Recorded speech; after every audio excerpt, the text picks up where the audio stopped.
செவ்வாய்க்கிழமை, வெள்ளிக்கிழமையானா காலையிலயும், சாயந்தரமும் வந்துட்டு வீட்ல சாமி கும்பிட்றது ரொம்ப வழக்கமா தான் இருக்கும். நான் என்னன்னைக்கு வீட்ல இருக்கேன் அப்டின்னா, அந்த டைம்ல சாயந்தரம் சாமி கும்பிட்றது மட்டும் என்னோட ஒரு பொறுப்பு குடுத்துருக்காங்க.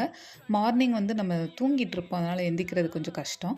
மித்த நாள்லாம் எப்படி? ஆடி கிருத்திகை இல்லன்னா வந்து ஏதாவது சஷ்டி விரதம், ஏதோ ஒரு ஃபங்ஷன் இருக்கு, ஏகாதசி இந்த மாரிலாம் இருக்குன்னா, நான் கேலண்டர்லாம் பார்க்க தேவையில்ல.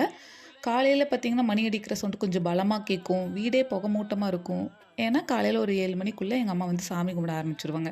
ஸோ, அப்பயே தெரிஞ்சுக்கலாம், இன்னைக்கு ஏதோ விசேஷம் இருக்குடா அப்படின்னு கண்டுபிடிச்சுக்கலாம். சாயந்தரம் 6 மணி ஆச்சுன்னா, கண்டிப்பா எங்க வீட்ல கந்த சஷ்டி கவசம் ஓடும். நாங்களே மறந்துட்டாலும், என் பையன் வந்து கரெக்ட்டா ஞாபகப்படுத்திருவான். "அம்மா கந்த சஷ்டி கவசம் போடுங்க, இல்லன்னா தாத்தா போடுங்கன்னு" கண்டிப்பா அத ஞாபகப்படுத்தி, அத போட்டு உட்காந்து கேட்டுட்டு தான் இருப்பான். அது முடிச்சதுக்கப்புறம் தான் அவங்க விளையாட போடுறது எல்லாமே. அதே மாரி நான் இன்னைக்கு சாமி கும்பிட்டுட்டு, கந்த சஷ்டி கவசம்லாம் கேட்டுட்டு, நான் வேலைக்கு உட்கார ஆரம்பிச்சுட்டேன். மறுபடியும் வேலை ஸ்டார்ட் பண்ணணும்.